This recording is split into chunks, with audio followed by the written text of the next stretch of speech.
Is Logos Bible software actually worth it? That's the question I want to tackle today. And I want to share with you 5 reasons I love using Logos and why I think it is worth it. And later in the video, I'll share some common mistakes people make when getting into Logos. If we haven't met, my name is Nick Stapleton. I'm a college minister here in Colorado, and I've been using Logos for over 15 years. It was significant during my seminary studies at Trinity Evangelical Divinity School, where I got my MDiv, and it continues just to be a critical resource for me in my own ministry today, but also my personal growth too. And my hope with this YouTube channel is to help people like you grow as deep disciples of Jesus. And one of the ways I want to do that is by highlighting and sharing great tools and resources. And anyone who knows me knows that resource sharing is one of my love languages. And one of my favorite resources is Logos Bible software. And so whether you're a pastor, a vocational minister, or someone who just wants to go deeper into God's word, I believe that Logos really is one of the best investments that you can make into your own life and ministry. And so I want to give you 5 reasons I love using Logos, starting with number 1, accessibility.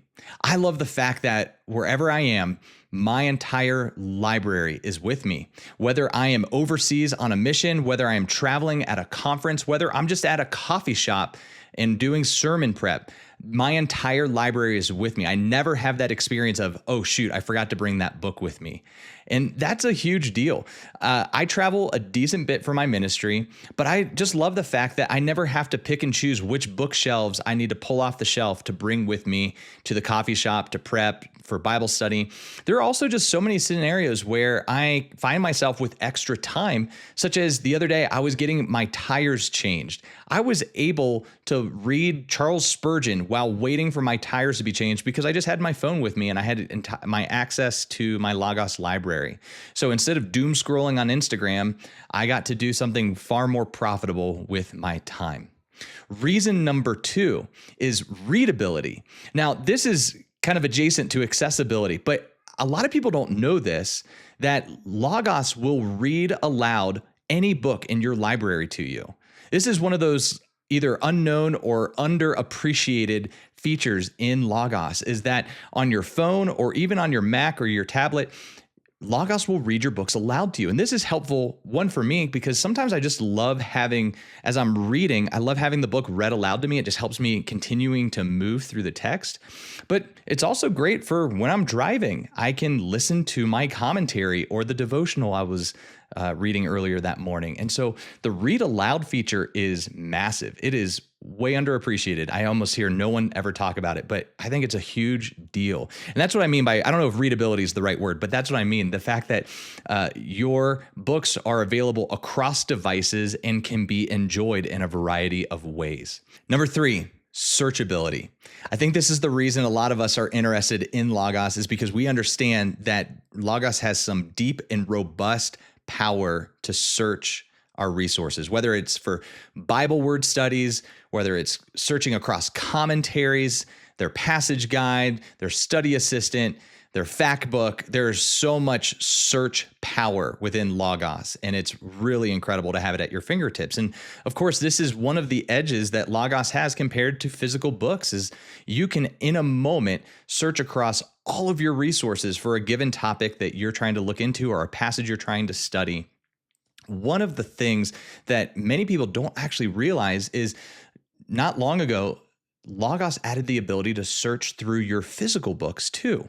So you can actually add your physical books that are on your bookshelves into your Logos library. Now, let me clarify, that doesn't mean that you can access that book in Logos, because you didn't purchase it in Logos, so you're not going to be able to pull that book open. But what Logos will do is you're able to scan the barcode of your physical book. Logos will realize and recognize that you have that resource in your library, in your physical library. And when you do searches inside of Logos, if it's going to encourage you or point you towards that resource, it will actually tell you what page to go to so you can pull it off your bookshelf and go read it. It's incredible. So now you're not having to necessarily choose between, am I only going to invest in physical books or digital books? You're able in Logos to bring both of those worlds together and actually leverage the power of Logos even for your physical books. Massive. So that's huge. I love the searchability of Logos. All right. Number 4, printability. This is something I don't think I've ever heard anyone talk about as it relates to Logos. But have you ever been reading a book and wished that you could share a chapter of it with those in your small group, or maybe those on your staff team, or whoever? You wish you could share it, and you have to make that choice. Am I just going to scan this whole book and take pictures of each page? Or how many of us even have scanners these days? But with Logos, you are actually able to export PDFs or even Word document versions of the books in your library. It's amazing. So not long ago, I was reading a chapter out of Tim Keller's Center Church, and I thought, man, this is an incredible chapter. It was on faithfulness versus fruitfulness in ministry. And I thought it would be an incredible chapter to read with our staff team. So I was able to export it and print it out as a PDF, bring it to our staff meeting, and we were able to read and discuss it together. It was so easy. And I just love the fact that I can share resources. I can even just email excerpts from the books I'm reading. I've been able to export commentary sections as we're doing Bible study with college students. And so it's just an amazing feature that, again, you just don't have as easily with your physical books. All right. And number 5, I've saved the most controversial one for the last one, is affordability. This is one of the reasons I really believe in Logos, is because of its affordability.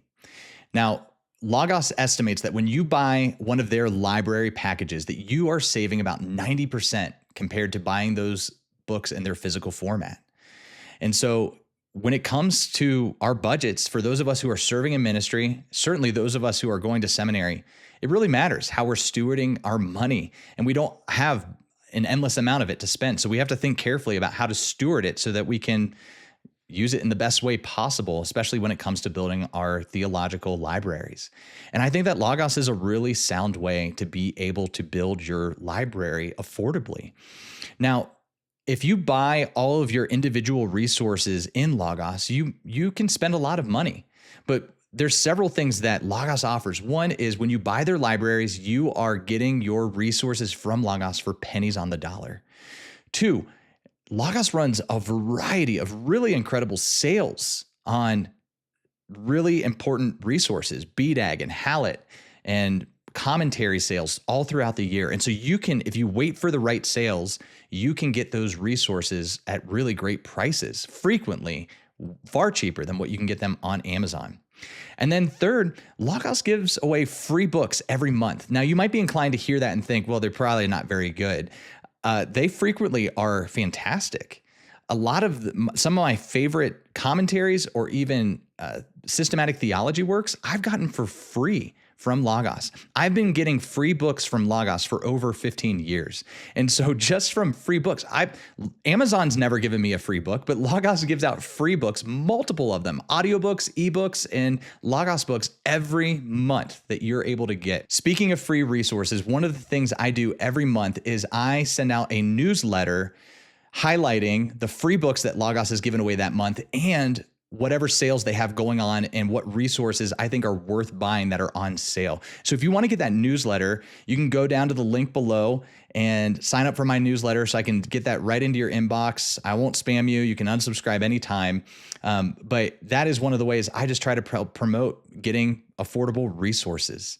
All right, now let's talk about mistakes people make when buying Logos, because I have to mention before I go where people go wrong, because some people buy Logos, like I did actually at the very beginning, and somehow expect it to perform magic. One of the mistakes that I made when getting into Logos was that I just bought like the cheapest library package I could afford, and I somehow expected it to do exegetical magic for me. Like I just thought by buying any library package that all of a sudden it was going to revolutionize my Bible study. Well, that's not what happened. It's kind of like going to Home Depot, buying a hammer, and expecting your kitchen to renovate itself. You have to buy the right tools for the right job. And so where I see Logos users go wrong is they don't understand or identify ahead of time, what is it that I want to be able to do in Logos and what resources do I need for those jobs? Now, in 2026, Logos is going to be releasing new libraries. And so I want to invite you, if you haven't already, subscribe to this channel because I will be sharing and highlighting those libraries as they're released from Logos and helping point out which ones I think are worth it and what resources are in there that are worth buying. But if you can't wait until 2026, you can head over to my website right now, nickstapleton.me, and I already have up on my website a review guide for the 2025 libraries and information about which subscription to sign up for. Like I said, I'll be putting out some videos not long from now, as soon as those things get updated about Logos. If that's something that interests you, subscribe. But I do want you to know this isn't going to be purely a Logos channel. I'm going to be sharing all sorts of different resources that I'm using in my ministry to help me grow my own walk with the Lord. And so I just want to be a place on the internet that can help encourage you and equip you. And if you have any thoughts about what would be helpful, either about Logos or what questions that you're wrestling with as you seek to serve the Lord or grow in the Lord, I'd love to hear them in the comments and how I might be able to help serve you. Thanks for joining me on this one. Looking forward to more videos to come in the near future.